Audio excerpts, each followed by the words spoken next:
Assalamualaikum warahmatullahi wabarakatuh. Assalatu wassalamu ala asrafil anbiya'i wal mursalin Sayyidina Muhammadin wa ala alihi wa sahbihi ajma'in. Wa qala Allah ta'ala fi kitabihil karim, a'udzu billahi minasyaitonir rajim. Bismillahirrahmanirrahim. Rabbi shrah li sadri wa yassir li amri wahlul 'uqdatam min lisani yafqahu qawli, amma ba'd.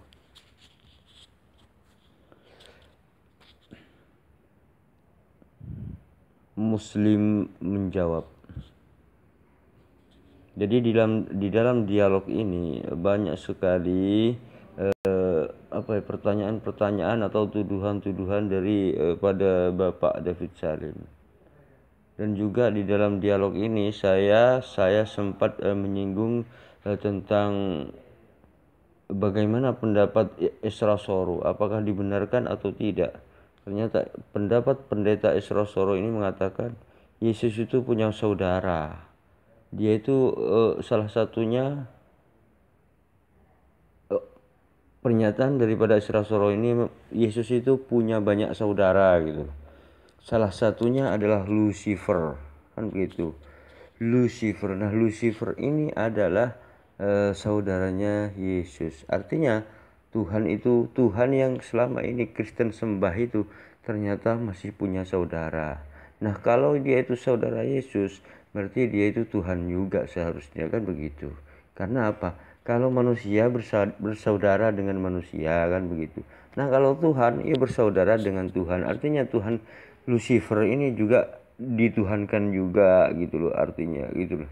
Kenapa? Karena saudara Tuhan itu pasti Tuhan, kan gitu.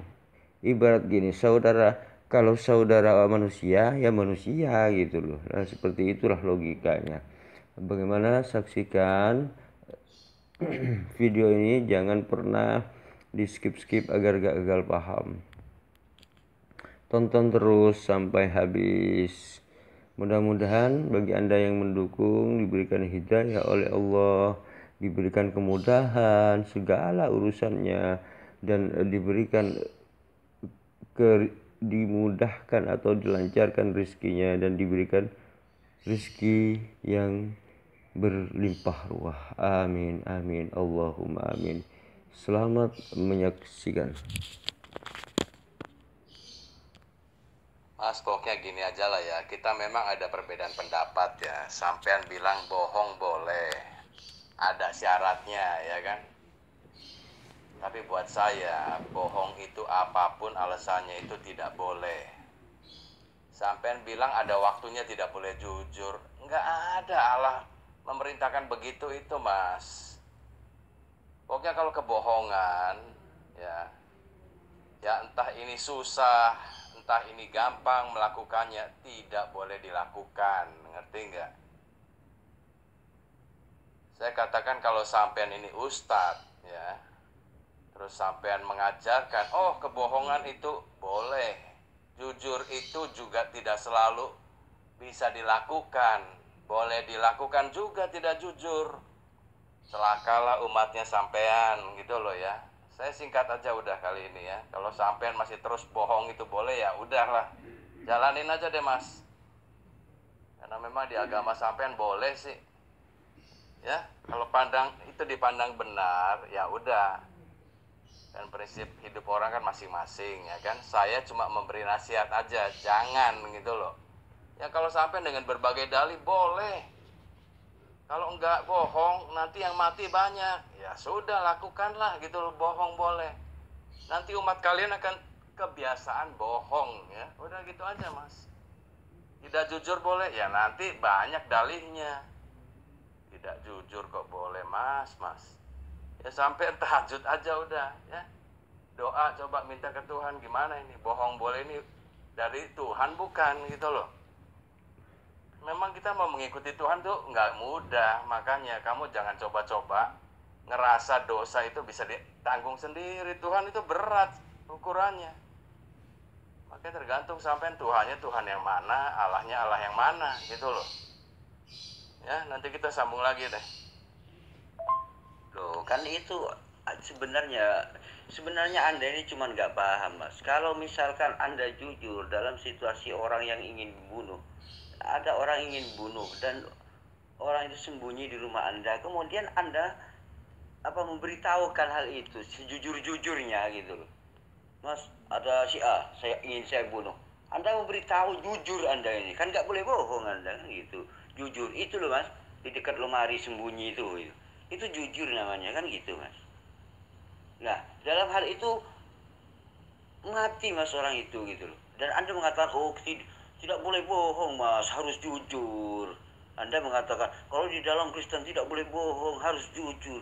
Kalau jujur dalam situasi itu mati orang itu Mas. Biarin aja mati, gak apa-apa gitu. Yang penting jujur. Halah Mas. Aduh, kasihan sampean itu Mas. Begitulah yang dimaksud dengan bohong di sini, yang dalam situasi itu, di situ ada pengecualian kan gitu Mas. Saya sudah bolak-balik mengatakan pada Anda gitu.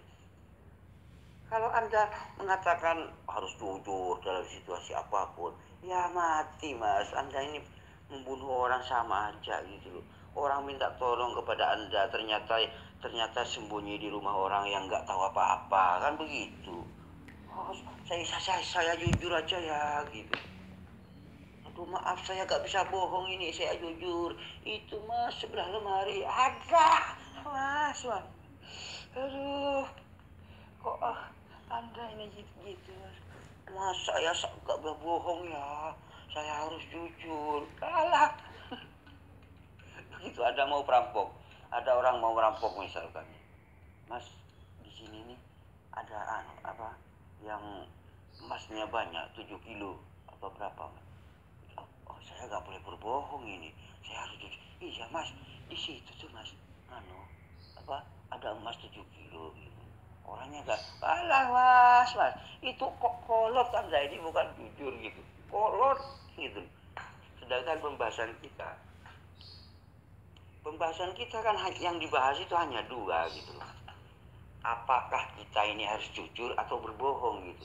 Anda mengatakan, ya diem aja, gak usah ngomong-ngomong. Mas, kalau orang bisu, saya bukan masuk pada ranah pembicaraan kita gitu loh. Misalkan, orang tidur. Oh, ketika orang bertanya, ternyata Anda ini tidur gitu.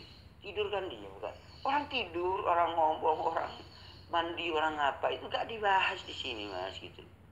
Yang dibahas gitu, apakah kita harus jujur atau berbohong gitu. Itu permasalahannya, hanya dua itu gitu. Dan Anda tidak punya solusi tentang itu gitu. Anda mengatakan, oh diem aja, berdoa katanya. Berdoa itu kan gak jujur, gak bohong Mas gitu. Yang dibahas di sini, yang Anda permasalahkan adalah berbohongkah atau jujurkah dalam situasi seperti itu. Kan Anda sendiri yang mengatakan, yang dimaksud dengan taqiyah itu di situ Mas gitu. Apakah kita harus jujur atau apakah kita harus berbohong? Apakah kita harus berbohong gitu loh.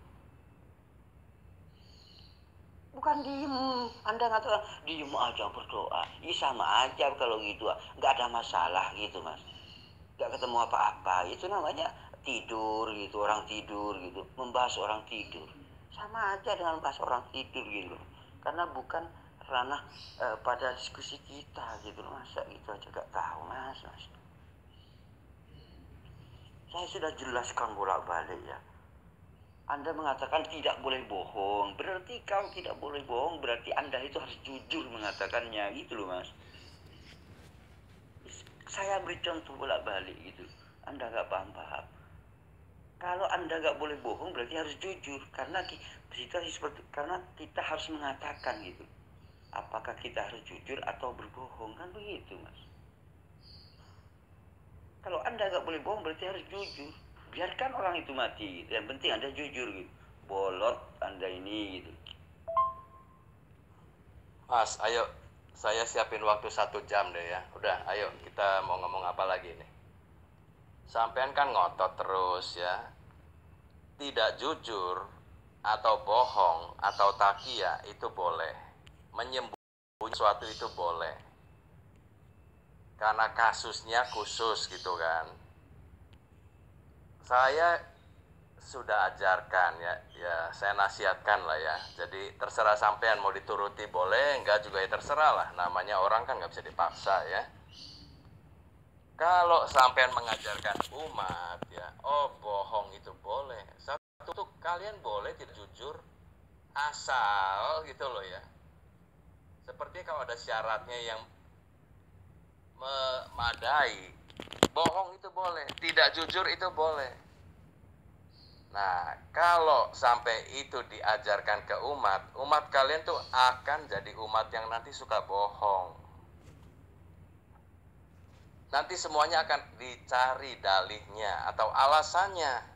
Ngerti nggak? Hancur umatnya sampean itu. Itu mereka nggak peduli lagi nanti itu. Oh, kalau keadaannya terpaksa sekali, baru boleh bohong. Nanti itu sudah jadi kebiasaan, Mas, ya. Nanti jadi kebiasaan. Kalau di Alkitab ya, di Bible ya, itu dijelaskan setan juga mula-mulanya dia bohongnya itu bohong kecil. Dia nggak bohong gede-gedean loh. Cuma sampean kan tidak ada kan. Di Quran kalian nggak ada. Ya, bagaimana sih setan itu menipu Hawa, berbohong kepada Adam. Kelihatannya sepele waktu itu. Cuma makan buah pengetahuan baik dan jahat. Nah, itu kalau di kitab Torah itu seperti itu isinya. Disepelekan bahwa kalau sampai melanggar perintah Allah, sepertinya itu nggak apa-apa gitu loh. Nah, sampai akhirnya Adam dan Hawa itu terbujuk, dimakanlah buah itu. Itu akibat kebohongan yang kelihatannya sepele gitu loh. Nah, berlanjutnya ke situ. Nah, nanti nih manusia ya, anak cucunya Adam ini juga bisa melakukan dosa tanpa dia sadari. Ya, jelas ya. Tanpa dia sadari melakukan dosa itu. Karena katanya nih, kata ajaran sampean, bohong boleh. Coba aja lihat. Kelihatannya sepele, kelihatannya benar. Nah, itu bahaya. Coba sampai di sini dulu deh.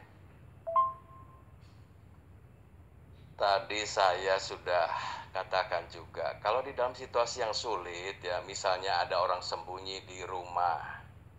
Kemudian apa yang saya harus lakukan? Bohong nggak boleh. Kalau jujur orang itu mati, ya kan? Seperti itu dilema.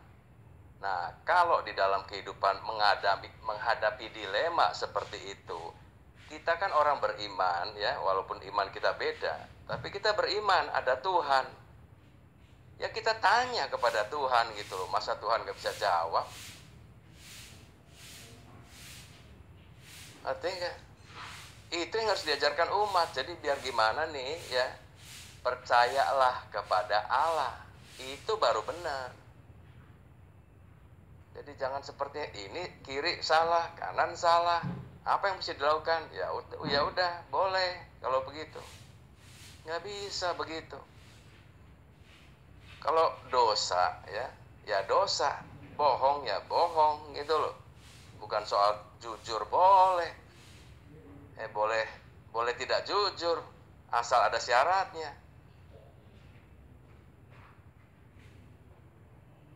Memang iman itu terkadang butuh pengorbanan, Mas ya. Bisa juga kita yang berkorban, bisa.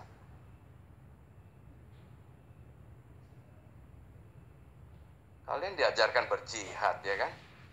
Kalau perlu berkorban nyawa untuk hal yang benar, tapi ya jangan suka memerangi orang-orang lain. Itu ngaco itu ya. Ngerti nggak? Nah, di dalam iman yang benar pun kita itu harus berjihad. Pokoknya kita tidak mau loh melanggar perintah Allah itu loh. Ya nanti waktu kita menghadapinya, ya kita percaya, kita beriman lagi kepada Allah. Gimana nih Allah? Coba beri saya hikmat, hidayah. Itu yang benar yang harus kalian ajarkan ke umat.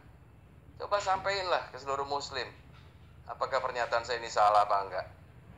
Ya tapi gini ya, itu kan memang ajaran kalian. Saya sulit memang merubah kalian itu susah. Saya nggak bisa ya. Ini saya makanya bilang, ini hanya pikiran dari orang yang non muslim. Kalau muslim berpikiran sebaliknya, ya silahkan, memang udah berseberangan kok. Ya, hal yang paling pokoknya aja kalian nggak percaya. Yesus itu Tuhan. Enggak, Yesus itu manusia. Yesus diutus, ya benar diutus, tapi untuk apa? Nah, kalian nggak ngerti, Mas. Ya. Semuanya berseberangan gitu loh, ya. Saya dari kecil nih ya, beragama Kristen, saya tidak pernah diajarkan bohong itu boleh, apapun alasannya. Walaupun di kitab suci ada kejadian-kejadian, contohnya orang bohong itu ada. Saya katakan bahkan Ibrahim itu pernah dia tidak mengatakan yang sebenarnya. Tapi kalau hal itu saya nggak ngerti ya, apakah Ibrahim itu dianggap bohong atau enggak, atau ya itu seperti hidayah, itu bisa juga. Dengar ya, waktu Ibrahim itu atau Abraham itu ketemu dengan Raja Abimelek ya, itu kamu sih pasti nggak ada lah di Quran ya. Nah, si Abimelek itu tertarik oleh istrinya, namanya Sarah kan. Nah, jadi kan sebagai raja, dia berkuasa toh, minta si Sarah ini ya supaya dia bisa ada hubungan lah gitu loh ya. Nah, Abrahamnya saat itu dia takut kalau dia nolak ya berarti pasti dia akan dibunuh oleh raja ini kan. Makanya dia bilang, waktu ditanya nih, ini istri kamu ya? Nah, Abrahamnya jawabnya begini, bukan, itu adalah saudara saya gitu. Memang benar Sarah saudara saya. Nah, tapi Abraham tidak mengatakan bahwa Sarah itu istrinya. Jadi saya katakan ini, saya juga nggak tahu apakah ini bohong. Kalau dibilang bohong ya enggak juga ya kan. Memang benar Sarah itu saudaranya, itu anak dari pamannya, ya kan masih saudara, benar kan. Nah, tapi Abraham tidak mengatakan yang sebenarnya, karena memang nggak ditanyakan gitu loh. Ini siapa? Ya kan benar cuma saudaranya. Cuma jawabannya nggak lengkap. Ya menurut saya sih nggak apa-apa kalau begitu. Itu namanya cerdik gitu. Dan akhirnya diambillah Sarah ya kan untuk digauli lah gitu kan. Nah, pada malamnya itu ya Allah menunjukkan kepada raja ini, kamu jangan loh ya. Nah, ini pembelaan Allah kepada Abraham nih. Kamu jangan menggauli Sarah ya. Kalau kamu sampai berani menggauli Sarah ya kamu akan celaka, intinya gitu aja. Dan akhirnya raja ini tidak jadi, dikembalikan si Sarahnya. Nah, saya katakan beginilah pembelaan Tuhan gitu loh. Kita cerdik, kita tidak mengatakan yang sebenarnya, memang nggak ditanyakan kok. Ya udah kita jawab ya seperti yang hikmat itu ajarkan. Kalau nggak ditanyakan ya jangan kita ngomong seluas-luasnya, ngapain gitu loh. Masa kita mau katakan ke setiap orang, dulu saya ini bekas pelacur loh. Ya orang kalau nggak nanya ya sudah lah ya kan. Kan itu masa lalu. Apalagi kalau di dalam Yesus ya. Orang itu biarpun jahat seperti apa ya, kalau dia hidupnya sudah bertobat, itu dianggapnya sudah ditebus dosanya. Jangan lakukan hal-hal yang dulu lagi. Biarpun dia pelacur, ya dia dianggap manusia baru. Tapi harus mengimani apa yang Yesus sudah lakukan buat hidupnya gitu loh. Itu namanya penebusan dosa. Beda dengan sampean. Ini sorry ya, saya agak melenceng dikit ya, supaya kalian juga kenal deh. Beda dengan kalian, orang berdosa tapi sepertinya tidak pernah melakukan dosa ya. Bisa ditimbang-timbang dosanya dengan amal.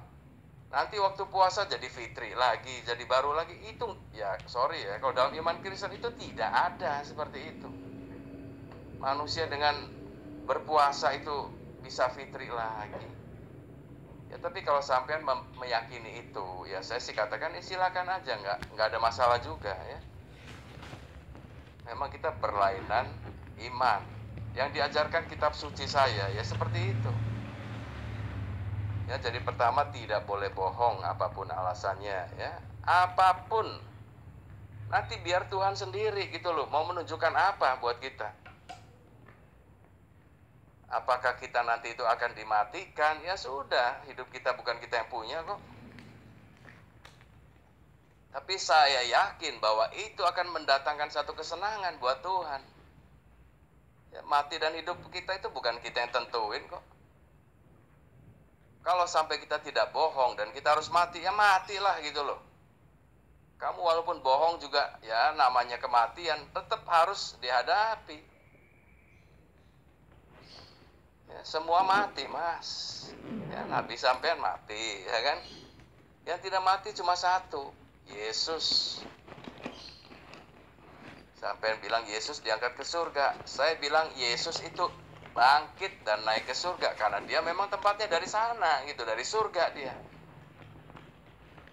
Nah, itulah sebabnya saya percaya Yesus. Ya, coba sampai di sini dulu deh. Saya nggak mengatakan ya kalau ditanyakan ada orang sembunyi di rumah ya. Itu kalau orang itu tidak mengatakan, ya itu menurut saya benar. Tapi kalau sampean bilang harus jujur dan terus mengatakan orang itu ada di situ loh, terus orang itu dibunuh. Mas, itu juga tindakan yang bodoh ya. Ngerti nggak? Itu bukan jujur. Saya bilang kita percaya kepada Tuhan. Kalau kita percaya kepada Tuhan itu memang satu waktu kita menghadapi situasi yang sulit. Nanti kita akan lihat Tuhan memberikan kita hidayah apa. Pertolongannya bagaimana gitu loh. Jadi bukan kayak orang bodoh mas sampean bilang oh, tunjukin orang itu ada di situ. Saya nggak mengajarkan begitu, enggak. Lebih baik ya sampean walaupun tahu pun ya sambil berdoa sampean harus jawab apa kepada orang itu gitu loh. Kalau sampai orang itu juga akhirnya memaksa ya, kemudian kita pun dibunuh, kita harus berkorban nyawa, ya sudah gitu loh. Itulah jihad. Jadi jangan jahat jihad itu ya. Benar-benar kita tuh mengutamakan apa yang Tuhan mau dulu. Dengan sepenuh jiwa raga kita. Itu baru jihad yang benar. Jadi jangan jihad itu demi perkembangan agama, boleh ngebom sana, ngebom sini, matiin sebanyak mungkin orang yang kafir. Saya katakan itu ngaco itu. Nggak tahu deh kalau sampai diajarkannya begitu. Saya sih tidak pernah diajarkan ajaran-ajaran model begitu. Ya, saya berani orangnya. Ya udah terserah mau dimatiin atau apa, nyawa bukan saya punya. Kalian lah nanti yang akan bertanggung jawab gitu loh, membunuh orang yang nggak ada dosanya, nggak ada salahnya. Hati-hati itu.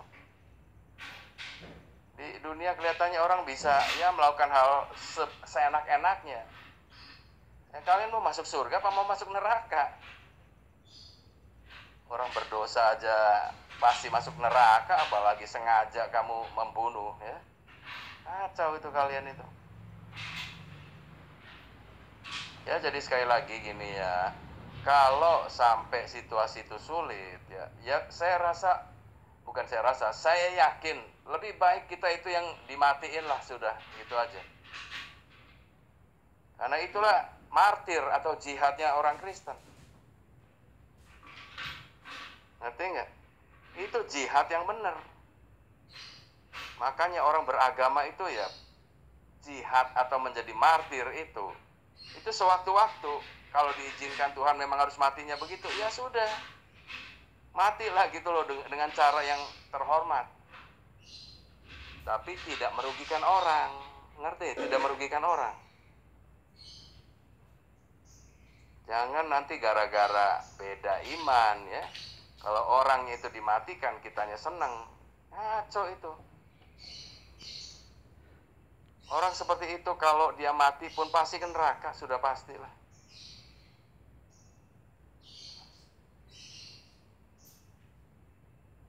Coba sampai di sini dulu. Sampean kalau mau jawab boleh ya. Saya kan tadi udah ngomong. Saya siapin waktu 1 jam. Ini sampai jam 11 ya. Setelah itu nanti saya akan ada kerjaan lagi.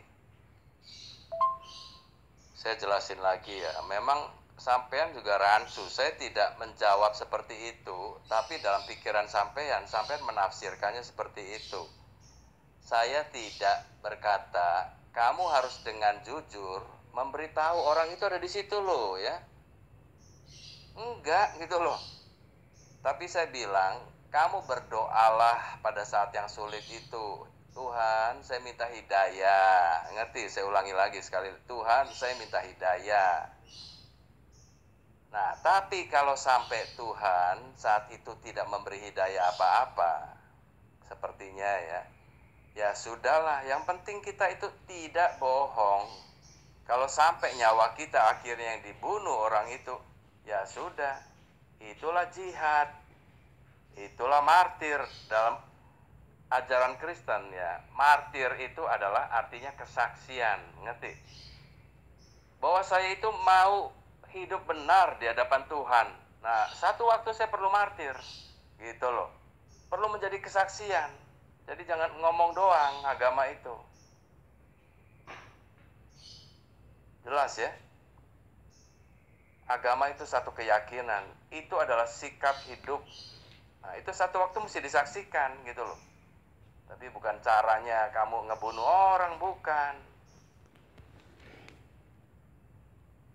Nah, satu hal dalam hal membunuh orang ya, ya kecuali dalam peperangan ya, itu tuh beda cerita lah ya. Tapi kalau dalam kehidupan manusia sehari-hari kita tidak boleh saling membunuh. Kayak tadi saya katakan, kalau sampai ada orang itu anggapan jihadnya boleh membunuh yang dianggap kafir itu, ya celakalah kalian. Nanti di neraka itu, nanti ada pengadilannya itu. Jadi jangan dianggap hal itu bisa masuk surga. Ngaco itu ajaran itu. Ya, dengan membunuh orang sebanyak-banyaknya terus masuk surga. Itu harus dihapus itu ajaran begitu itu. Sampai kalau menjadi muslim yang benar juga bantu itu, hapus itu ajaran begitu itu jihad yang nggak benar itu.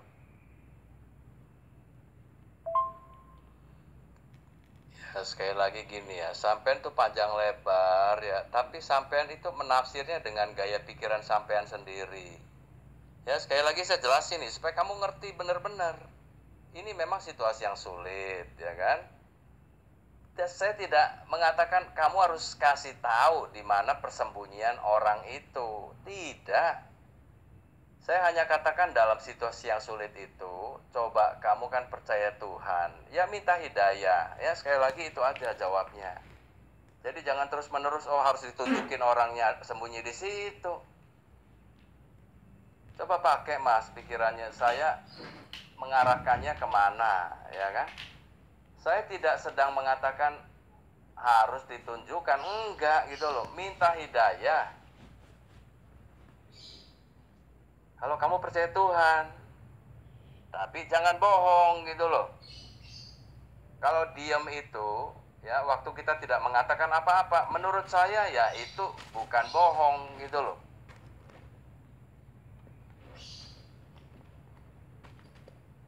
Ngerti? Diam itu bukan berarti kita bohong atau tidak jujur. Saya tidak mau mengatakan itu bukannya tidak jujur.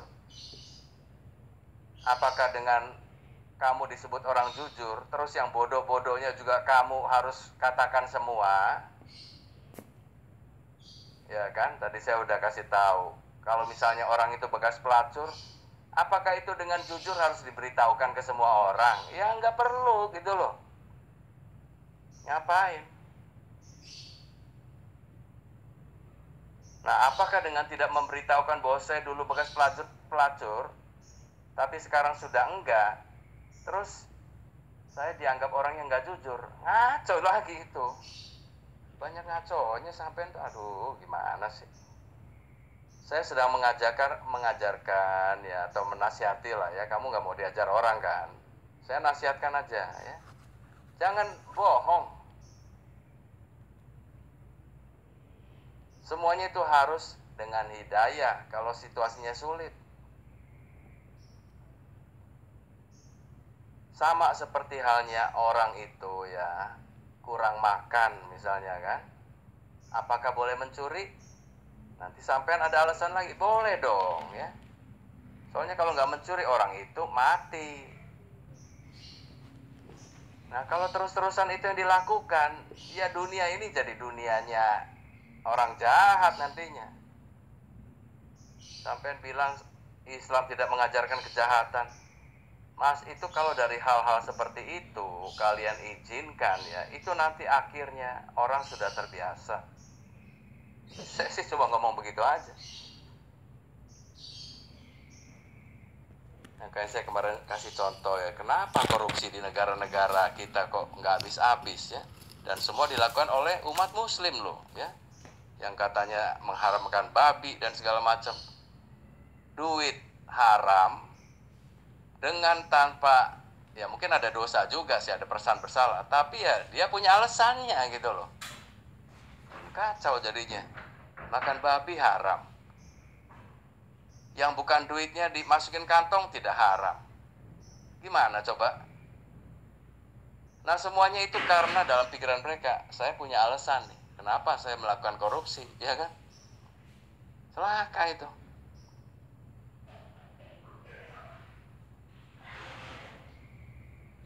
Ya boleh mas ya, biasakanlah umat itu diajarkan jujur, tidak boleh bohong. Nanti hidupnya itu benar-benar bersih gitu loh. Apalagi sampean kan ketat ya, tidak boleh makan babi loh. Yang dari babi sedikit juga tidak boleh. Walaupun untuk kesehatan juga asal ada babinya tidak boleh, haram. Waduh, hebat ya. Hebat itu. Ya, ngerti ada obat yang katanya di penyelidikannya itu harus ada babinya. Nggak tahu bagian apanya, saya nggak ngerti ya kan. Nah itu tidak boleh dipakai obat seperti itu, ada babinya. Jadi sedikit pun yang haram itu tidak boleh tuh ya, ajaran sampean itu. Nah kalau bohong itu sedikit pun walaupun tidak boleh, tapi dalam keadaan tertentu boleh, ya berarti sampean boleh makan babi. Kenapa orang yang sakit tidak boleh makan obat kalau ada babinya? Nah, ya kan, itu kan ketat sekali sepertinya kan. Nah, tapi dalam hal bohong boleh, asalkan ada syaratnya gitu loh. Untuk menyelamatkan orang. Saya nggak pernah diajarkan begitu.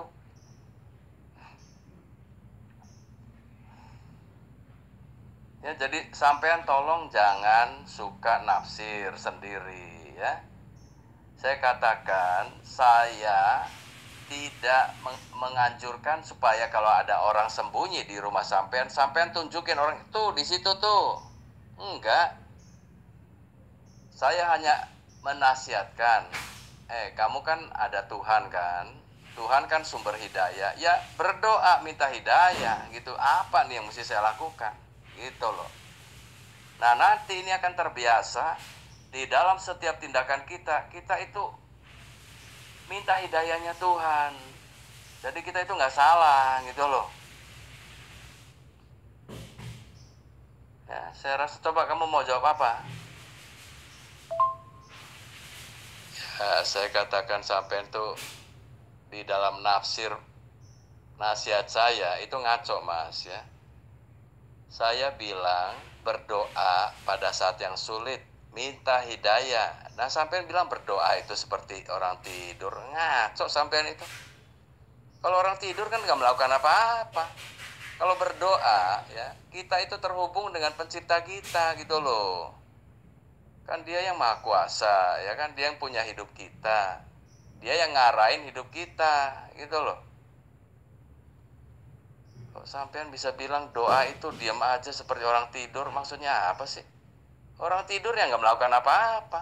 Kalau berdoa justru kita melakukan sesuatu yang ada hubungannya dengan Tuhan, dengan iman kita. Apa sih yang ada di pikiran sampean? Apa sampai nggak ngerti-ngerti omongan saya itu apa? Sampean masih mau terus mempertahankan bahwa bohong itu boleh kan? asalkan ada kebaikannya. Nah, itu bisa dipelintir-pelintir kebaikan itu. Kebaikan apa? Kebaikan buat siapa?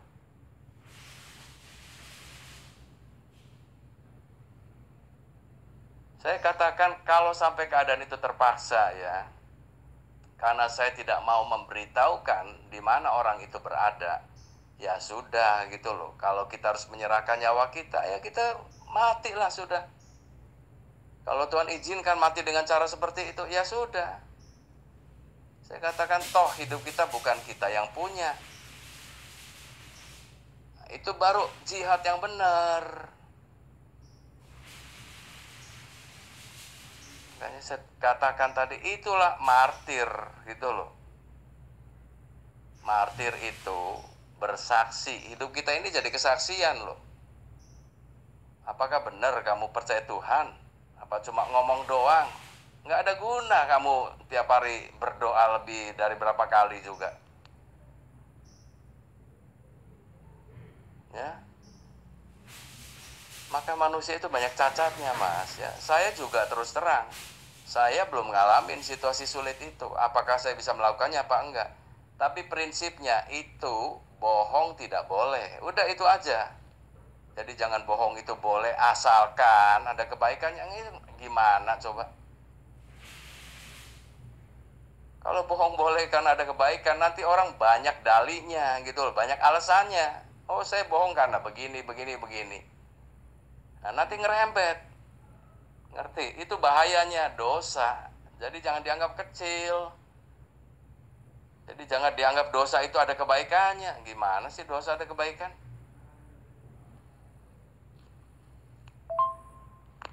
Mas, begini ya. Kan saya sudah jelaskan bolak-balik kepada Anda. Kan begitu, Mas.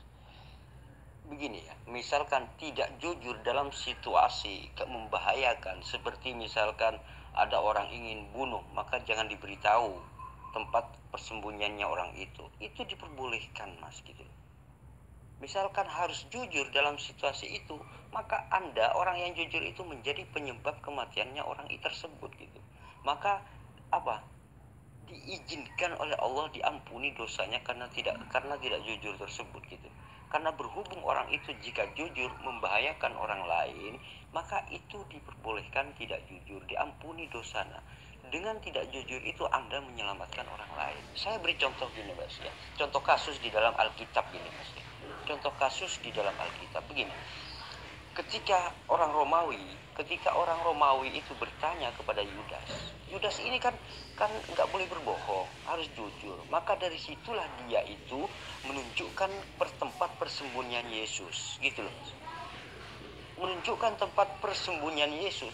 Dan karena orang Romawi ini bertanya kepada Yudas, karena bisikan iblis sama iblis, ayo jujur, Yudas, jujur aja, ayo jujur. Kan bohong itu dosa, Yudas, ayo jujur. Akhirnya apa? Akhirnya mengikuti bisikan iblis, akhirnya jujur kepada orang Romawi itu gitu. Yudas ini jujur kepada orang Romawi, sehingga apa? Memberitahukan kepada orang-orang Romawi tersebut, nanti kalau yang saya cium dialah Yesus gitu. Yang saya cium dialah Yesus, karena Yudas jujur gitu. Nah, karena kejujuran seperti ini akhirnya Yudas disebut pengkhianat gitu. Artinya apa? Kalau di dalam Kristen tidak mempunyai solusi, ya seperti itu akhirnya gitu. Kejujuran yang keliru, kejujuran yang salah itu disebut dengan pengkhianat gitu. Kan begini, Romawi itu ketika ingin menangkap Yesus kan begitu. Misalkan begini, secara kasar begini aja lah. Yudas, mana gurumu, mana Yesus gitu. Nah, di situ kan dibisikkan oleh iblis, Yudas jujur aja, jujur gitu. Ayo kasih tahu gitu. Nah, Yudas ini kan jujur memberitahu, Yesus itu bersembunyi di sana, gini aja. Nanti ya, kalau orang yang saya cium itu dialah Yesus, gitu kan gitu. Akhirnya apa? Akhirnya Yudas, saking jujurnya Yudas ini, kemudian Yesus itu ditangkap, kan gitu. Nah, kemudian si Yudas ini disebut pengkhianat gitu. Padahal Yudas jujur gitu. Kok disebut pengkhianat? Kenapa? Nah, disinilah yang dimaksud dengan di dalam Islam bertaqiyah itu diperbolehkan. Artinya, kalau dalam situasi membahayakan nyawa Yesus misalkan, Yesus itu nyawanya, maka tidak boleh jujur. Ketika Romawi bertanya kepada umat Islam misalkan, hei umat Islam, Yesus itu mana sih? Maka umat Islam menjawab, tidak tahu, saya tidak tahu, kamu pergi aja. Gitu. Harus tidak jujur walaupun umat Islam itu tahu gitu. Tempat persembunyian Yesus itu tahu gitu. Tidak boleh jujur dalam hal ini gitu. Nah, berhubung Yudas itu jujur, maka Yudas mengatakan, oh ada Yesus itu sembunyi di sana. Gini aja, nanti orang yang saya cium itu dialah Yesus gitu. Saking jujurnya Yudas itu, gitu. Saking jujurnya Yudas itu, gitu. Nah, berhubung Yudas ini tidak tahu mana yang jujur itu, yang mana yang apa ya, tidak memberitahukan itu yang diperbolehkan, karena berhubung oh jujur aja, jujur jujur itu gak boleh diajarkan berbohong, maka saya harus jujur gitu. Itu apa, iblis yang membisikkan itu, kamu harus jujur Yudas, ayo kasih tahu, kamu harus jujur, jangan berbohong gitu sama iblis itu. Akhirnya Yudas itu jujur. Nah, jujur akhirnya disebut pengkhianat gitu. Nah, di dalam Islam hal-hal seperti ini sudah diajarkan. Di mana orang itu, kapan orang itu harus jujur dan kapan orang itu tidak boleh jujur gitu. Itu ada batasan-batasan tertentu. Walaupun di dalam Islam diajarkan jujur, berbohong itu dusta, itu berbohong itu adalah suatu perbuatan yang tercela gitu. Tetapi di sesuatu yang darurat, di situasi tertentu Anda boleh tidak gitu. Itu diajarkan umat di dalam agama Islam itu semua agar tahu batasan-batasannya gitu loh Mas. Jangan asal jujur, asal jujur. Kalau asal jujur kolot itu namanya gitu loh Mas. Bukan jujur tapi kolot. Ya contohnya seperti Yudas ini. Yudas kan jujur. Ketika ada orang Romawi bertanya, hei Yudas, mana Yesus? Akan aku bunuh, kan gitu. Oh, saking jujurnya Yudas. Oh gini, Yesus bersembunyi di sana. Ayo. Nanti kalau orang yang saya cium dialah Yesus, ya gitu. Itu kan jujur itu Mas.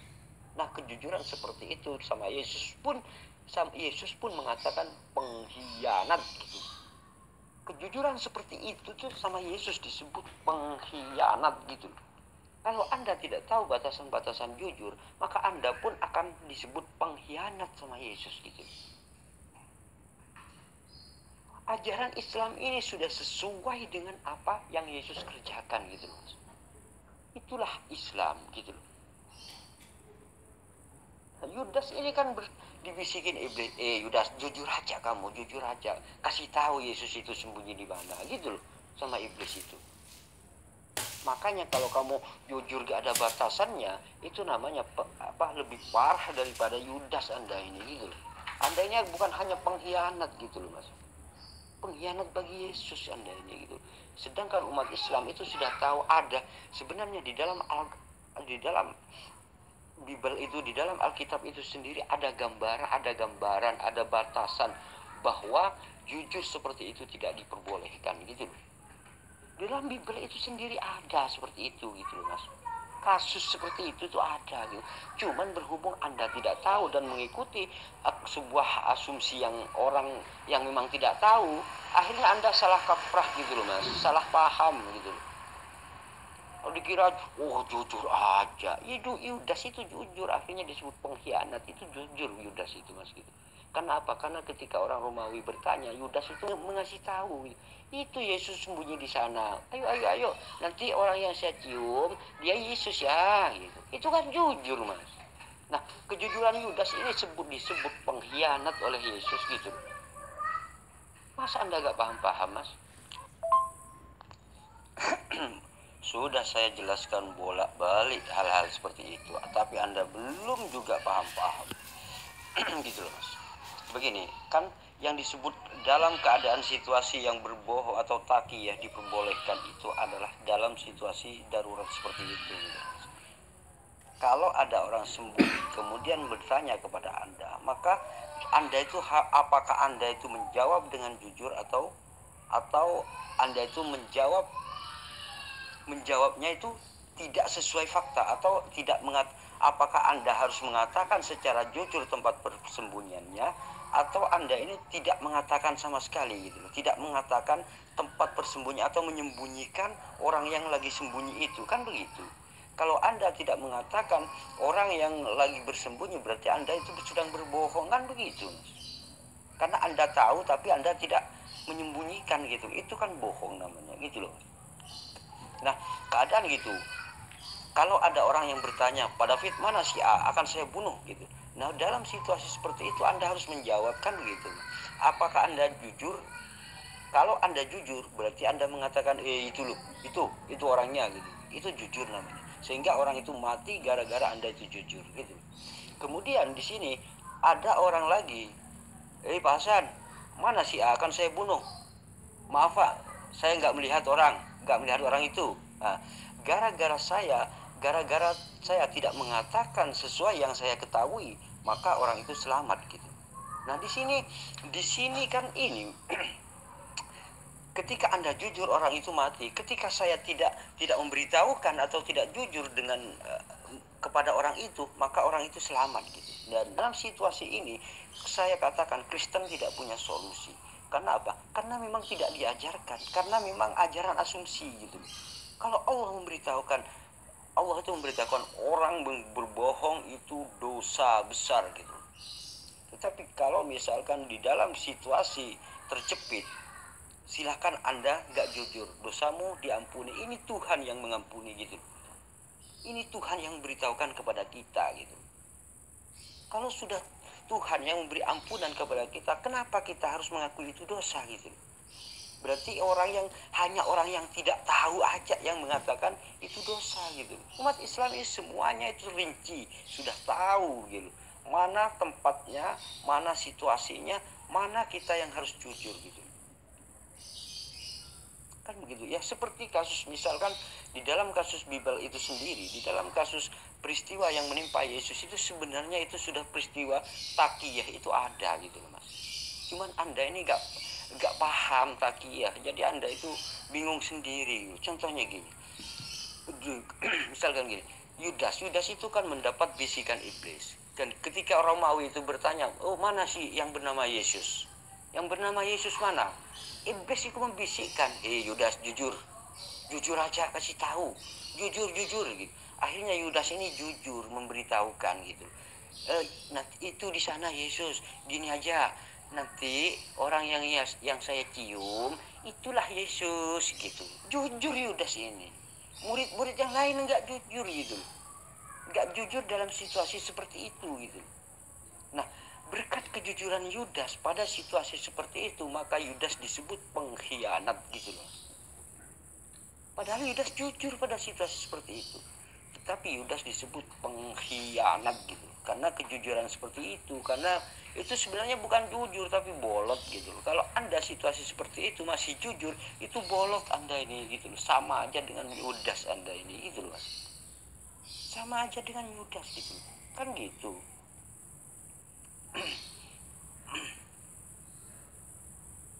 Nah, Mas, Anda bertanya, kalau memang situasi darurat, situasi terjepit seperti itu, ya berdoa, ajak sama Tuhan gitu. Minta solusi, biar Tuhan yang memberikan solusi. Mas, itu kan orang yang tidak tahu, kan begitu Mas. Kalau orang yang tidak tahu solusinya, ya tentu saja berdoa kepada Tuhan. Tetapi umat Islam ini kan sudah tahu, Tuhan yang sudah memberitahukan kepada kita gitu loh Mas. Ya umat Islam, kalau menghadapi situasi seperti ini, kamu harus begini gitu. Tuhan itu memberitahukan kepada umat Islam, makanya umat Islam ini langsung mengerjakan apa yang Tuhan ajarkan gitu loh Mas. Kalau Anda berdoa aja dulu, minta solusi kepada Tuhan, itu berarti Anda belum tahu solusinya gitu. Itu membuktikan bahwa Kristen itu hanya asumsi, bahwa Kristen itu tidak mempunyai solusi apapun dalam situasi apapun gitu loh Mas. Banyak sebenarnya gitu loh. Kalau umat Islam kan sudah tahu solusinya, jadi tinggal menerapkan aja gitu sebenarnya gitu loh. tinggal menerapkan aja gitu loh, apa yang Tuhan ajarkan, kan begitu Mas. Itulah keindahan di dalam Islam gitu. Setiap keadaan apapun itu Tuhan itu sudah memberikan solusi kepada kita. Sebelum manusia itu mengalami peristiwa seperti itu, Tuhan itu sudah memberikan solusi di dalam ajaran Islam gitu loh Mas. Sudah ada solusinya gitu loh Mas. Mas, sebenarnya saya ulangi ya, sebenarnya di dalam peristiwa Yesus itu ada peristiwa yang disebut dengan taqiyah itu. Tidak jujur itu jujur itu tidak diperbolehkan dan dalam situasi seperti itu harus tidak jujur gitu. Kalau situasi seperti itu jujur, maka disebut pengkhianat itu. Ya seperti peristiwa Yudas itu. Yudas ini ketika ditanya oleh Romawi yang ingin membunuhnya, Yudas ini jujur gitu, jujur. Yudas, mana Yesus? Akan kubunuh misalnya. Maka Yudas berkata, oh saya ini kan orang jujur. Iblis membisikkan, Yudas jujur. Yudas jujur. Jujur Yudas gitu. Maka apa? Maka akhirnya apa? Begini Romawi. Saya ini kan orang jujur. Yesus itu sembunyi di situ tuh. Nanti ikut saya ya. Nanti ikut saya. Nanti ini orang yang saya cium dialah Yesus gitu sama Yudas. Saking jujurnya Yudas. Nah, kejujuran Yudas inilah yang disebut dengan pengkhianat oleh Yesus gitu. Berkat kejujuran Yudas seperti itulah Yudas itu disebut pengkhianat. Yudas gak berbohong dah. Yudas malah jujur memberitahukan di mana Yesus itu bersembunyi dan mana yang disebut Yesus. Itu jujur Yudas. Itu. Nah, kejujuran seperti itulah disebut dengan kolot, disebut dengan pengkhianat oleh Yesus itu sendiri gitu. Sebenarnya Yesus itu juga mengajarkan taqiyah itu sendiri. Cuman berhubung Anda ini pengikut Paulus, Anda ini gak tahu apa-apa gitu. Jadi kalau saya bandingkan di dalam Bible atau di dalam ajaran Islam itu sebenarnya ini sama gitu loh Mas. Contohnya, Yesus tidak pernah mengajarkan dirinya Tuhan. Di dalam Islam pun sama. Yesus itu bukan Tuhan gitu, dan tidak pernah mengajarkan Yesus itu tidak pernah mengajarkan dirinya sebagai Tuhan. Sama, berhubung Anda mengikuti Paulus, mengikuti asumsi yang tertulis, Anda ini keliru gitu loh Mas. Dan Anda tidak punya solusi apapun gitu loh. Itulah penyebabnya kenapa di dalam keyakinan Anda itu selalu tidak punya solusi. Lagi-lagi tidak punya solusi gitu loh Mas. Mas, Anda mengatakan saya ini beragama Kristen sejak kecil, tapi tidak diajarkan tentang taqiyah atau tidak diperbolehkan berbohong. Nah, sebenarnya pelajaran Anda, apa yang Anda ajarkan itu belum nyampe kepada taqiyah itu seperti apa. Enggak nyampe. Cuman Anda ini masih selevel anak SD gitu loh Mas. Kalau di dalam anak SD kan belum diajarkan seperti taqiyah itu harus enggak diajarkan gitu loh. Karena waktunya belum gitu loh. Dan Anda hanya selevel dengan itu. Kalau di dalam ajaran anak SD kan begini, manusia itu harus jujur gitu. Manusia ini harus jujur gitu. Namun ketika Anda masa-masa kuliah atau masa-masa ya menjelang kuliah lah, maka itu akan diajarkan oleh ininya gurunya. Begini ya, jujur, Anda jujur. Namun ada batasannya gitu loh Mas. Ada batasan-batasan tertentu. Sekiranya kejujuranmu itu menghancurkan orang lain, maka janganlah jujur kamu gitu loh Mas. Itu diajarkan. Tapi kalau kepada anak SD ya dikatakan jujur apa? Karena kalau tidak jujur dosa, berbohong itu dosa. Itu sebatas itu Mas. Tidak boleh diajarkan taqiyah apa segala macam kepada anak-anak yang baru menginjak sekolah dasar itu gitu loh Mas. Nah, ilmu Anda ini masih setara dengan anak-anak SD ini gitu loh, di dalam masalah keagamaan gitu loh Mas. Kenapa anak SD ini tidak boleh diajarkan taqiyah? Karena akan membingungkan logikanya, akal pikir, IQ-nya tidak mampu gitu loh. Namun setelah anak ini dewasa, maka wajib dikasih tahu gitu loh Mas. Ingat, jujur ini ada batasnya. Kalau kejujuranmu menghancurkan orang lain, maka jangan pernah dikatakan itu gitu loh. Itu loh. Semua itu ada batasannya gitu loh Mas.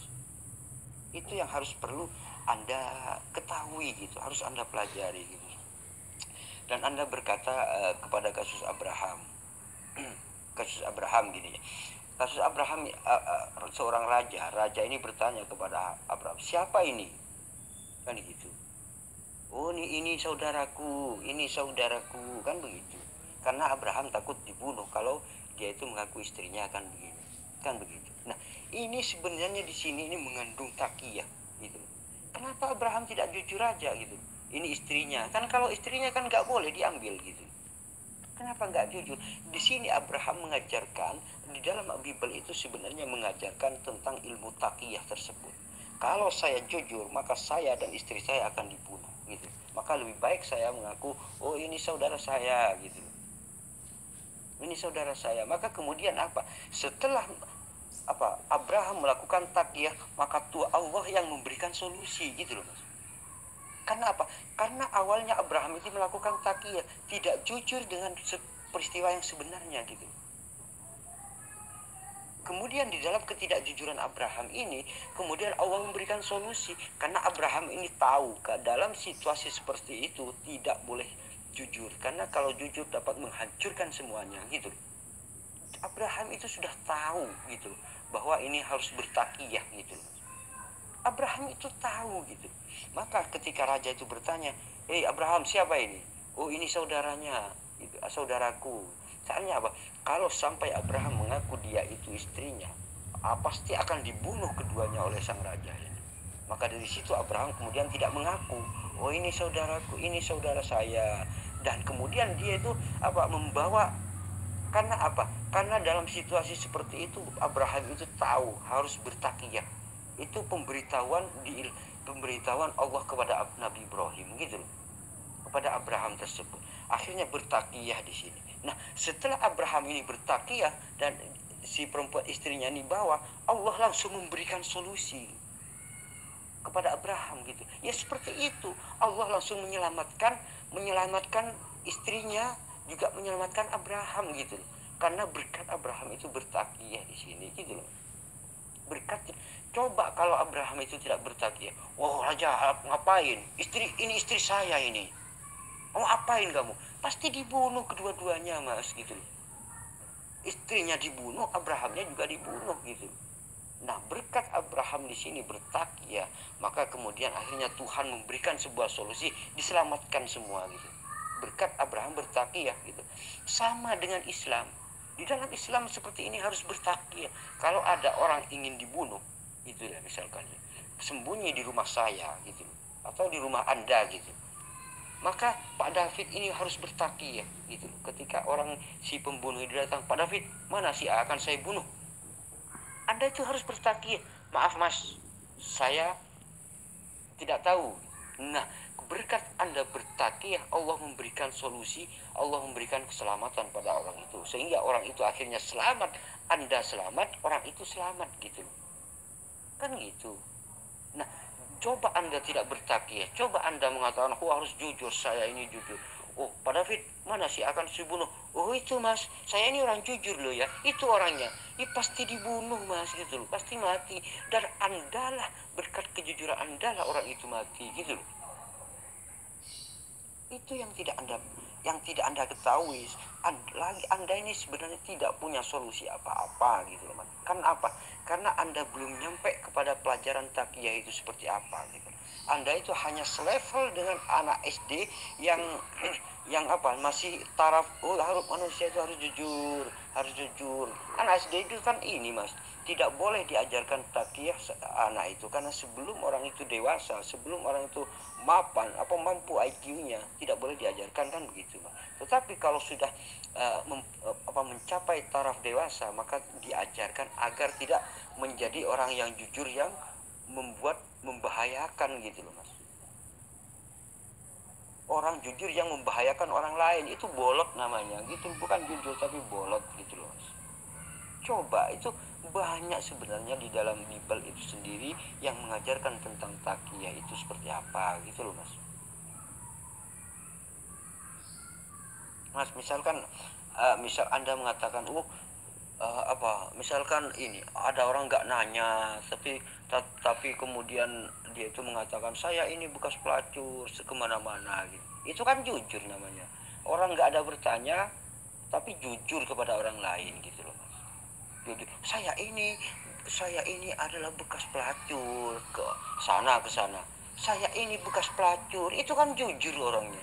Tetapi jujur seperti itu membahayakan. Nggak usah ngomong gitu loh mas.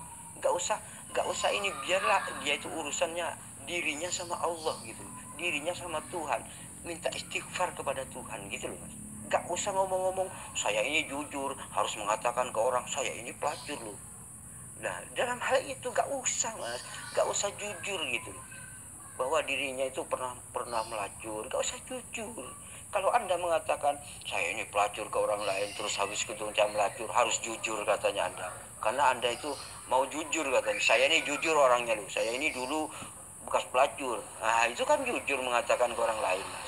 Ya nggak boleh seperti itu menghancurkan namanya mas gitu. Kejujuran anda ini menghancurkan gitu. Nggak bisa seperti itu. Lebih baik anda menyembunyikan sesuatu yang anda ketahui. Anggap aja tidak jujur karena anda menyembunyikan sesuatu yang anda ketahui gitu mas. Mungkin hal-hal seperti itu lebih baik anda tidak jujur, artinya tidak mengatakan kepada orang lain gitu. Biarlah Allah dan urusannya gitu. Kita itu minta ampunan langsung kepada Allah gitu. Gak usah jujur dalam hal itu.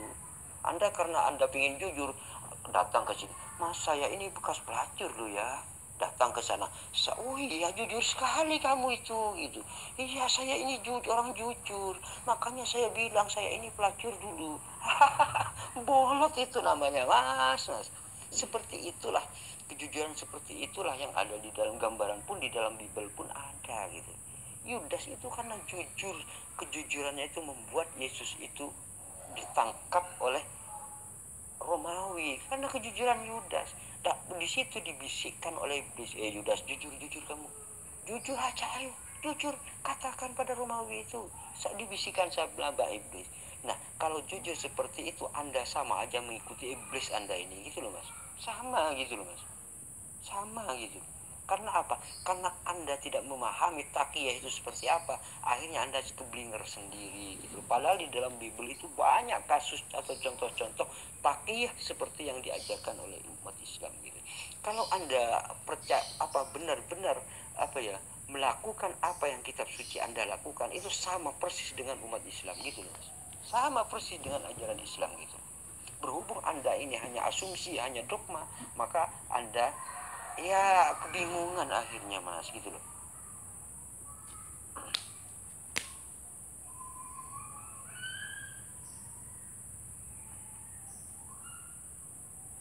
Mas, anda orang melakukan dosa dengan tidak berkata yang sebenarnya, kok tidak merasa berdosa di dalam Islam itu mas. Ini bukan dosa gitu loh mas, dosanya itu sudah diampuni gitu. Kalau memang ini dosa, Yudas itu tidak berdosa, Yesus malah yang berdosa mengatakan Yudas itu pengkhianat gitu. Karena apa? Yudas itu posisinya jujur gitu loh, memberitahukan persembunyian Yesus, memberitahukan mana yang Yesus gitu. Dia jujur Yudas ini. Tetapi Yesus mengatakan Yudas ini pengkhianat gitu. Yesus berarti yang menuduh gitu loh mas. Seperti anda ini gitu loh. Anda ini gitu loh. Kan gitu. Yang lain ini kan tidak jujur, sehingga yang lain ini walaupun dibisikkan sebagaimanapun oleh iblis, dia itu tetap tidak mau jujur, tidak mau memberitahukan di mana Yesus bersembunyi gitu loh mas. Tidak memberitahukan. Tetapi Yudas karena mengaku mungkin ya salah paham seperti anda, mungkin pemahaman Yudas ini sama seperti pemahaman anda mungkin gitu mas.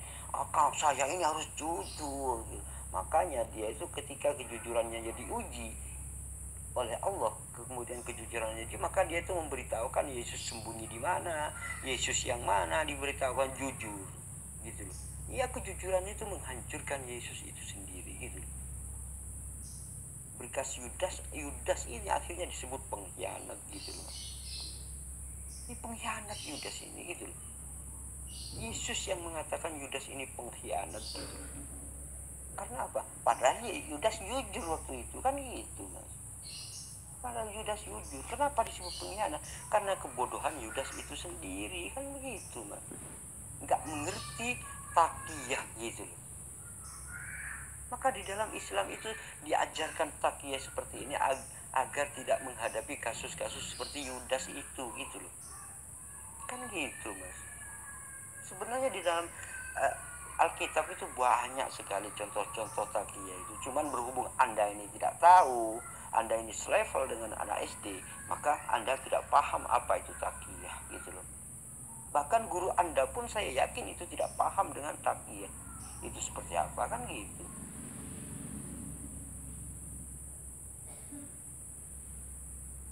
Mas, Anda mengatakan yes, manusia itu, Nabi Muhammad itu meninggal, semuanya meninggal, tetapi Yesuslah yang tidak mati, kan begitu Anda mengatakan. Nah, kalau Anda percaya Yesus tidak mati, berarti Yesus itu tidak pernah disalibkan, begitu Mas. Kalau Anda percaya, tetapi kalau Anda mengatakan Yesus itu pernah mati, tidak layak disebut sebagai Tuhan, gitu loh Mas. Karena Tuhan tidak pernah mati, gitu loh Mas. Kalau Tuhan Anda di dalam agama Anda Tuhan itu pernah mati, berarti Tuhan Anda itu maha mati, gitu Mas. Karena pernah mati, gitu. Berarti tidak ada ubahnya dengan semuanya yang semuanya makhluk-makhluknya, nggak ada bedanya, gitu loh. Dan pasti Anda jawabannya, setiap orang Kristen setelah saya berikan argumen seperti itu, pasti jawabannya, oh Yesus itu kan bangkit dari kematian, dapat menaklukkan maut, gitu jawaban. Itu pasti jawaban Anda, asumsinya seperti itu. Nah, kalau asumsinya seperti itu, ya orang Surabaya ini lebih hebat daripada Yesus. Orang Surabaya ini dapat menaklukkan maut itu 9 kali. Coba Anda bayangkan. Kalau Yesus kan hanya satu kali sudah dikatakan menaklukkan maut, satu kali aja sudah dikatakan Tuhan gitu. Orang Surabaya ini menaklukkan maut sampai 9 kali. Coba Anda bayangkan. Misalkan gini, kalau menaklukkan maut satu orang ini, misalkan menaklukkan maut satu kali, anggaplah untuk 10.000 orang gitu. Dan 10.000 berarti Yesus hanya 10.000 orang yang dapat ditaklukkan gitu, maut kepada orang-orang. Tetapi orang Surabaya ini sampai 9 kali. Berarti 10.000 kali 9 kali berapa? Lebih banyak orang Surabaya ini ketimbang Yesus itu sendiri, kan begitu Mas gitu. Nah, disinilah Anda tidak paham tentang apa itu Tuhan, bagaimana sifat itu tuh, sifat-sifat Tuhan. Anda ini jauh sekali Mas. Anda ini saya buktikan masih selevel dengan anak-anak kelas 3 SD itu, gitu loh Mas. Anda ini tidak mengenal siapa itu Tuhan. Anda ini tidak mengenal apa itu sifat-sifat Tuhan, gitu. Itu yang tidak Anda pahami, gitu. Mas, begini ya, Anda mengatakan kalau tidak menyatakan sesuatu yang sebenarnya, itu Anda kalau menyatakan sesuatu yang sebenarnya itu bodoh menurut Anda ya, kan begitu. Nah, padahal kalau menyatakan yang sebenarnya itu bodoh menurut Anda. Nah, kejujuran seperti itulah yang disebut dengan bodoh Mas, gitu. Kan Anda harus jujur. Padahal Anda mengatakan yang sebenarnya itu Anda anggap bodoh gitu. Padahal itu orang jujur, kenapa Anda anggap bodoh gitu? Artinya di sini jujur itu kan ada batasannya gitu loh Mas. Bukan semuanya harus memberitahukan, kan begitu. Padahal jujur itu sendiri Anda mengatakan kalau jujur dalam situasi seperti itu Mas, memberitahukan sesuatu yang sebenarnya pada situasi yang seperti itu, pada sesuatu yang genting seperti itu, maka itu bodoh. Nah, padahal itu orang jujur gitu. Masa orang jujur dikatakan bodoh sama Anda Mas? Terus logika Anda ini gimana? Orang itu kan jujur mengatakan seperti yang sebenarnya, sesuatu yang sebenarnya itu dikatakan itu. Orang itu dengan jujur-jujurnya mengatakan gitu loh Mas. Kenapa Anda katakan bodoh gitu loh orang itu? Anda sendiri mengatakan orang jujur itu bodoh gitu loh Mas, yang mengatakan sebenarnya. Tetapi kenapa Anda menolak ajaran Islam bahwa jujur itu ada batasan-batasannya gitu loh. Ada situasi yang tidak boleh menyatakan hal-hal yang sesungguhnya gitu loh. Dan Anda menolak ajaran Islam. Tetapi Anda mengatakan kalau jujur seperti itu Mas, bodoh namanya. Nah, itulah kalau Anda mengatakan jujur, berarti Anda sendiri ini bodoh gitu loh Mas. Anda sendiri ini bodoh sebenarnya gitu loh. Kalau Anda mengatakan itu bodoh pada orang yang jujur seperti itu, kan begitu. Padahal orang itu sudah jujur loh. Tapi mengapa Anda katakan itu bodoh gitu? Kenapa? Orang jujur disebut bodoh sama Anda itu sendiri gitu loh. Kenapa? Nah, disinilah permasalahan yang dihadapi oleh manusia. Kemudian Allah memberikan solusi agar Anda ini tidak disebut orang bodoh gitu loh, Mas. Kan gitu. Allah memberikan solusi yang disebut di dalam Islam, kalau keadaan darurat, jangan sampai Anda ini jujur. Kalau kejujuranmu membuat orang itu terbunuh, maka jangan sampai jujur gitu loh, Mas. Itu diberikan oleh Allah kepada umat Islam agar mengetahui situasi seperti itu. Solusinya itu sudah diberikan oleh Allah sebelum manusia itu menghadapi hal-hal seperti itu. Jadi umat Islam tahu gitu loh bagaimana solusinya, kan begitu. Logika Anda saja mengatakan, oh kalau jujur seperti itu Mas, itu bodoh namanya. Nah, jujur itu Anda sebut bodoh gitu loh Mas. Anda sendiri yang mengatakan itu bodoh gitu. Nah, di sini membuktikan bahwa ajaran Islam ini adalah sangat-sangat sempurna. Anda secara tidak sadar sudah mengatakan kalau jujur dalam situasi seperti itu bodoh namanya gitu. Anda sendiri yang mengatakan barusan gitu loh. Tetapi kenapa Anda menolak setelah kejujuran itu dibatasi oleh ajaran Islam? Anda menolak gitu. Itu membuktikan bahwa Anda ini karena kebencianlah yang membuat Anda tidak menerima ajaran Islam gitu loh Mas. Tetapi Anda secara tidak sadar tadi mengatakan kejujuran seperti itu adalah bodoh, sikap bodoh gitu. Tidak sadar Anda mengatakan bahwa jujur seperti itu adalah kebodohan gitu. Nah, disinilah maka di dalam ajaran Islam, kalau jujur itu sekiranya membahayakan atau menghancurkan orang lain, maka jangan sampai Anda jujur gitu. Karena kejujuran itu hanya akan dianggap bodoh gitu. Disinilah yang disebut dengan taqiyah dalam situasi darurat gitu loh Mas. Anda sendiri tadi keceplosan mengatakan bahwa yang jujur seperti itu bodoh namanya Mas gitu. Padahal itu orang jujur, kok disebut bodoh gitu loh. Itulah yang tidak Anda rasakan dan tidak Anda pahami. Makanya hari ini saya memang benar-benar ingin memberitahukan kepada Anda agar Anda ini bisa berpikir rasional, bisa menggunakan akal pikiran Anda gitu loh. Jangan asal menolak kalau Anda itu tidak mengetahui yang sebenarnya gitu loh Mas. Pelajari dulu gitu. Agar kalau hanya berdasarkan asumsi Anda dialog dengan saya, Anda ini akan mati kutu terus Mas, akan terjerembab kalau berdialog dengan saya gitu.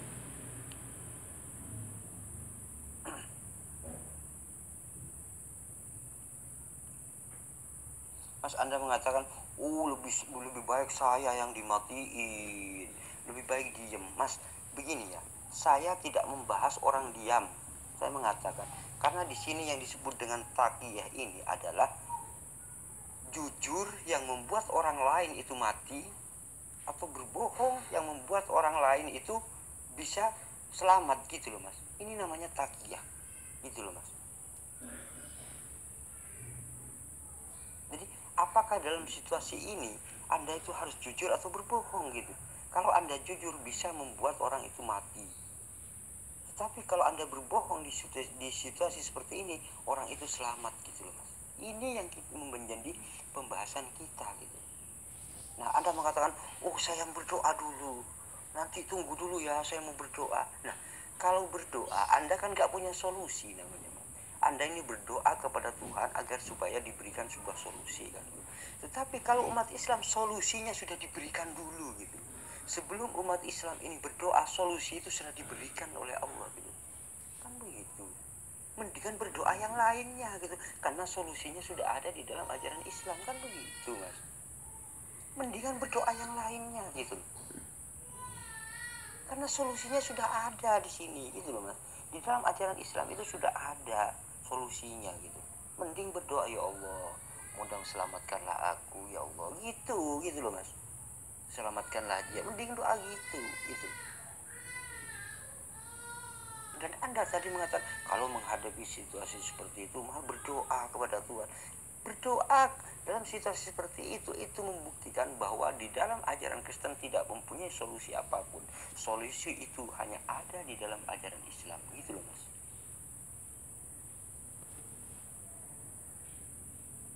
Mas, Anda mengatakan, kalau hal seperti itu jangan memberitahukan sesuatu hal-hal yang sebenarnya, gitu. Jangan tergantung bagaimana kita mengatakan, gitu Mas. Anda mengatakan seperti itu. Misalkan ada orang yang dibunuh misalkan gini. Kemudian Anda, orang itu bertanya kepada Anda. Nah, dalam di situasi seperti itu, Anda mengatakan begini tadi jawabannya. Kalau hal-hal seperti situasi seperti itu, ya gak usah mengatakan sesuatu yang sebenarnya, gitu. Nah, Mas, mengatakan sesuatu yang tidak sebenarnya itu namanya tidak jujur, Mas, gitu. Ini termasuk takyah juga Anda. Misalkan gini, Mas, apakah Anda melihat? Oh tidak, saya nggak pernah melihat. Saya nggak pernah melihat si A. Karena Anda tahu akan si A ini akan dibunuh. Maka Anda mengatakan, oh tidak, saya tidak melihat. Akhirnya selamat. Nah, inilah disebut dengan takyah. Mengatakan tidak, itu mengatakan tidak sesuai dengan apa yang kamu ketahui. Itu namanya takyah atau tidak jujur gitu. Sama aja Anda berbohong itu, Mas, gitu loh.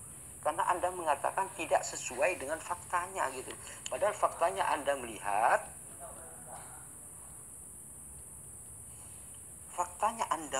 orang itu sembunyi di rumah Anda, tetapi Anda mengatakan, oh saya tidak Mas, saya tidak melihat. Itu namanya berbohong, Mas, gitu. Nah, secara tidak sadar Anda ini tidak tahu apa yang Anda katakan. Padahal Anda mengatakan yang tidak sesuai dengan apa yang Anda lihat, itu disebut juga tidak jujur, berbohong. Anda sedang berbohong gitu. Jadi tidak memberitahukan sesuatu yang sebenarnya, itu Anda ini sedang berbohong gitu, Mas. Katanya tidak boleh, kenapa Anda mengatakan sesuatu yang tidak sesuai dengan yang Anda lihat gitu? Kan berbohong Anda. Anda mengatakan tidak boleh berbohong, tetapi apa yang Anda lakukan adalah berbohong gitu loh, Mas. Dari mana Anda bisa menyalahkan ajaran Islam sementara Anda sendiri mengatakan tidak sesuai dengan faktanya gitu loh. Ini kan kebutuhan Anda sendiri yang menolak takyah, tetapi Anda sendiri melakukan seperti itu gitu loh. Karena takut dianggap orang bodoh Anda ini kan gitu, akhirnya berbohong gitu. Ya memang iya, Mas. Kalau jujur dalam situasi itu bodoh namanya gitu loh. Makanya di dalam Islam ada yang disebut dengan taqiyah. Di dalam situasi darurat itu diperbolehkan. Atau berbohong dalam sesuatu yang darurat itu diperbolehkan agar orang itu bisa selamat gitu loh. Itu yang perlu Anda pahami gitu loh, Mas. Mas, Anda sempat menuduh umat Islam bukan membunuh sebanyak-banyaknya gitu. Mas, orang di dalam ajaran Islam membunuh orang itu sama hukumnya dengan apa yang tertera di dalam Taurat itu, Mas. Membunuh manusia itu adalah dosa gitu, Mas. Kalau Anda menuduh umat Islam membunuh sebanyak-banyaknya, Anda ini sebenarnya hanya kebencian yang ada di dalam hati Anda. Itu adalah terpengaruh karena Anda itu makan babi gitu loh, Mas. Karena mengkonsumsi babi, akhirnya Anda tidak tahu mana yang benar, mana yang salah gitu. Babi itu kan rakus, Mas. Pokoknya asal menolak gitu aja, wis. Gak peduli dia itu baik atau buruk, itu gak peduli. Maka Anda ini, saya sudah pastikan Anda ini terpengaruh oleh makanan-makanan yang Anda konsumsi gitu loh. Termasuk makan babi tadi gitu loh. Karena apa? Babi itu kan segala demit dimasukkan sama Yesus ke dalam babi. Kemudian babi itu dikonsumsi. Dan kemudian semua ada demit, semua iblis, semua jin itu ada di dalam diri Anda, kan begitu. Karena Anda suka babi, kan begitu, Mas. Makanya segala sesuatu yang dikonsumsi itu dapat berpengaruh pada kepribadiannya itu gitu. Kalau misalkan sesuatu yang dikonsumsi itu tidak berpengaruh, Adam tidak akan diusir dari sorga gitu loh, Mas. Adam itu tidak akan mungkin diusir dari awal, ada dari asalnya gitu loh. Berhubung apa yang dia makan itu berpengaruh kepada kehidupannya, maka akhirnya Adam itu diusir, dianggap melanggar gitu loh Mas. Padahal itu cuma makanan, kan begitu. Makanya ketika di dalam Alkitab itu melarang makan babi dan Anda menerabas larangan itu, wah bukan makan itu cuma hanya asumsi Anda gitu loh Mas, hanya asumsi Anda semuanya. Padahal faktanya berpengaruh pada Anda gitu. Buktinya ya tadi itu gitu. Anda menolak sesuatu ajaran Islam yang benar hanya dengan berdasarkan asumsi, hanya bukan berasal dari pengetahuan yang sebenarnya gitu. Mas, Anda mengatakan, oh diem aja kalau ditanya gitu loh Mas. Kalau diem itu kan nggak bohong juga nggak jujur. Itu bukan masuk pada ranah pembicaraan kita.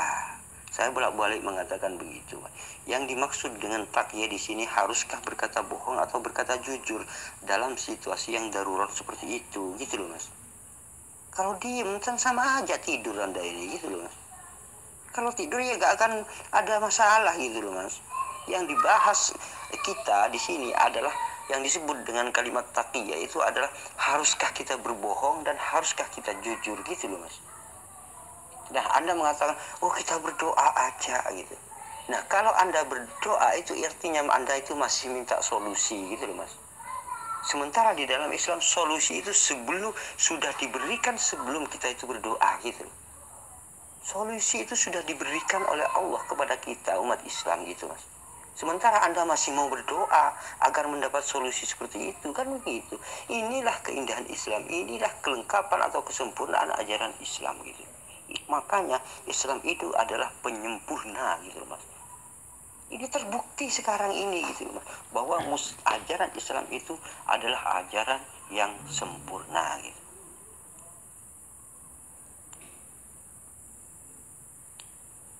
Mas Anda mengatakan, oh kalau misalkan berbohong dalam situasi seperti itu bisa merembet kemana-mana, orang itu bisa mencuri, korupsi dan sebenarnya dan seterusnya gitu. Mas, mencuri, korupsi itu bukan berbohong Mas gitu. Masa saya berulang-ulang mengatakan mencuri dan korupsi itu bukan berbohong gitu loh Mas. Dan itu bukan masuk pada ranah pembicaraan kita gitu. Kalau mencuri itu bukan berbohong tapi mengambil hak milik orang lain. Itu namanya mencuri gitu loh Mas. Yang dimaksud dengan taqiyah di sini adalah berbohong atau tidak jujur dalam situasi yang sangat-sangat membahayakan orang lain gitu loh Mas. Itu namanya taqiyah. Tetapi kalau mencuri, berbohong, merampok, kalau mencuri, merampok, korupsi itu sudah masuk pada ranah mengambil hak milik orang lain secara paksa gitu. Bukan lagi bohong di situ Mas. Masa Anda sudah tua tidak tahu, tidak bisa membedakan seperti itu Mas. Maka tidak salah kalau saya melevelkan Anda ini dengan anak-anak saya yang kelas 3 SD itu gitu loh Mas. Karena Anda tidak mampu membedakan antara mencuri, korupsi, merampok gitu Mas, dengan perkataan bohong gitu. Anda nggak bisa membedakan gitu. Itu semua kebuntuan dari pemikiran Anda. Itu dipengaruhi karena Anda terlalu banyak mengkonsumsi babi gitu loh Mas.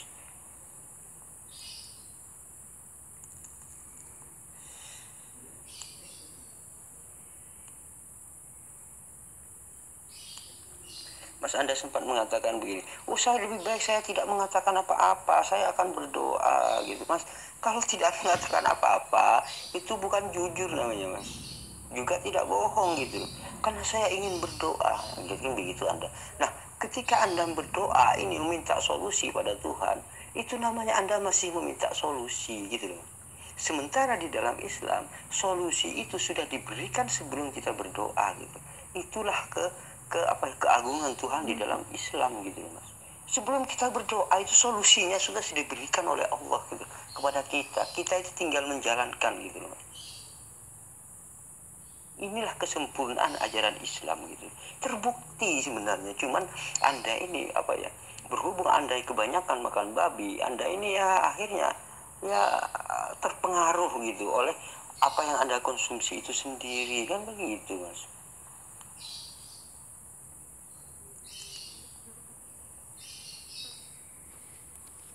Mas, Anda mengatakan, oh kalau begitu kan lebih baik jadi martir aja, itu menjadi saksi apa segala. Mas, Anda ini kan menjadi martir bagi ajaran yang tidak Yesus ajarkan, kan begitu. Contohnya, Yesus kan tidak pernah mengajarkan dirinya sebagai Tuhan, dan Anda menuhankan Yesus. Ini kan asumsi. Nah, martir pun itu hanya asumsi gitu, Mas. Asumsi Anda sebenarnya gitu. Kenapa saya katakan asumsi? Kan Anda berani menjadi saksi pada sesuatu yang bukan ajaran Yesus gitu. Anda ini konyol, mati konyol, Mas. Karena Yesus tidak pernah mengajarkan dirinya sebagai Tuhan, tetapi Anda tuhankan gitu, Mas. Dan begini, di dalam, kalau saya baca di dalam Matius 7 itu sangat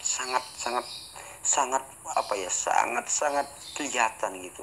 Di situ ada sebenarnya ada titik-titik atau kode-kode penolakan Yesus terhadap umat Kristen gitu, Mas.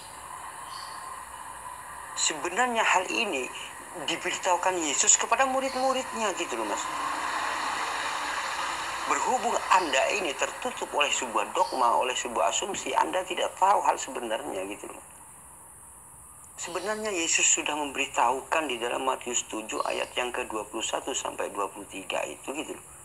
Begini, misal kepada muridnya kan diberitahukan, secara kasarnya begini ya, murid-muridku, kalau misalkan nanti kamu ada orang mengatakan, orang yang menyeru Yesus yang menyeru aku sebagai Tuhan, kamu jawab dengan Bible ini ya gitu. Jawab yang mana Guru Yesus? Gimana? Dijawab dengan apa Tuhan Guru Yesus gitu. Ini loh gini, bukan setiap orang yang berseru kepadaku Tuhan, Tuhan, Tuhan itu yang masuk kerajaan surga. Jawab sama itu ya. Oh siap Tuhan Yesus, siap Tuhan Guru, kan begitu. Nah, saya pun membaca Matius 7 tersebut. Akhirnya begini, ketika ada seorang pendeta semangat banget gitu, barang siapa percaya Yesus pasti masuk surga. Ini sebuah kepastian ini sebuah kepastian masuk surga bagi umat Kristen. Barang siapa yang memanggil Yesus sebagai Tuhan pasti masuk surga. Maka berhubung saya tahu tentang ayat Matius, saya jawab dari belakang gitu. Bapak pendeta, bukan setiap orang yang memanggil Yesus Tuhan, Tuhan, Tuhan itu yang masuk kerajaan surga, melainkan dia yang mengikuti kehendak Bapakku yang di surga, kan begitu. Nah, kehendak Bapa ini adalah apa yang Yesus katakan. Kalau Yesus tidak pernah mengatakan hal itu, maka itu bukanlah kehendak Bapa gitu. Artinya ajaran Yesus itulah yang kehendak Bapa gitu.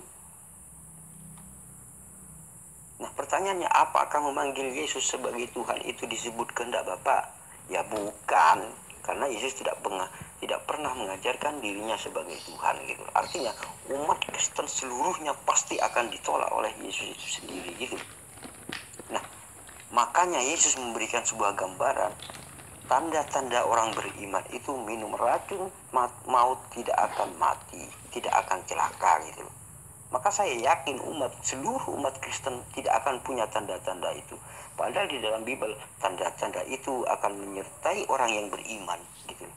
Saya yakin setitik pun umat Kristen tidak ada yang punya iman.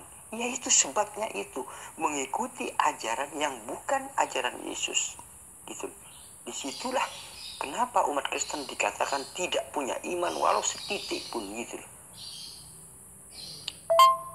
Mas, Anda mengatakan. Nah, begitulah hasil dialog antara Hasan Madura dengan seorang pendeta kawakan yang bernama Pendeta David Salim. Pendeta ini sebenarnya mau menyerang Muslim dari berbagai sisi gitu.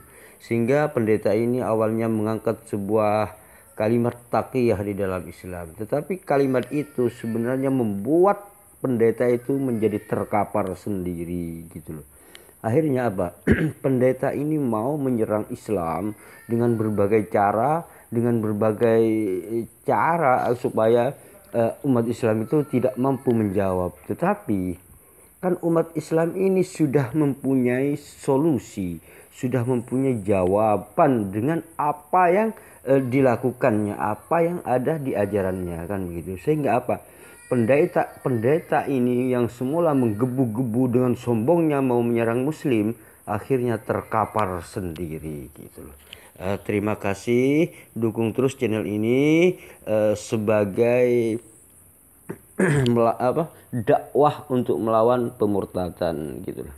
Mudah-mudahan yang mendukung channel ini diberikan hidayah oleh Allah Subhanahu wa taala dan selalu dimudahkan rezekinya, dan juga mudah-mudahan Allah memberikan sebuah kesuksesan kepada Anda yang mendukung channel ini fid dini wad dunya wal akhirah. Amin amin Allahumma amin. Terima kasih. Wassalamualaikum warahmatullahi wabarakatuh.